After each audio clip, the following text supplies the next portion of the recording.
For anyone that doubted if I could still turn a book around in a day that I actually like after the blip in The Matrix that was the last book that took me over a week to finish, I bring to you Atmosphere by Taylor Jenkins Reid. I know it already feels like an old song and dance by now, but I'm going to compare this book to Evelyn Hugo. And not just because that is the gold standard now, but because they're by the same author, so I feel like I'm justified in this. So let's start straight off the bat. This book was not that. It was not even close. My feelings about this book haven't really settled yet. I literally just finished it 2 minutes ago. But I did like it. Now we're comparing, the magnum opus to slightly worse than the magnum opus. But it's not down here. Actually reading all these books had made me reconsider how much time I've spent into reading genre romance. I don't know if I'm going to be able to teach my brain to turn itself off again. But let's talk about this book. So this is called Atmosphere.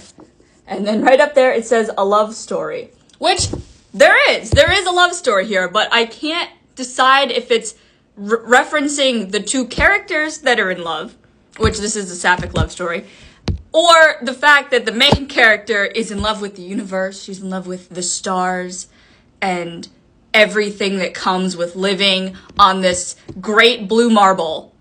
She turns out to be very passionate, which I think is part of the disconnect. Not that the disconnect is bad, but the people that they introduce are these super smart, they say nerds, so I'm not using that as a derogatory term. I mean, these people are obviously geniuses. They're astronauts at NASA during the 80s with the space shuttle launches, but they can just whip out this super romantic side. I'm I didn't even know that was part of you. They talk about their feelings and they talk about the cosmos and they say all these things that I'm oh my gosh, a normal person, how do they even think like this? And maybe it's not just a generalization of who they are, but there's two parts of this story, and I've noticed that trend in the two books that I've read by this author, is that, okay, so you know how I said that the last book didn't pick up until 200-ish? 2 people died and 2 more people were unconscious by page 20.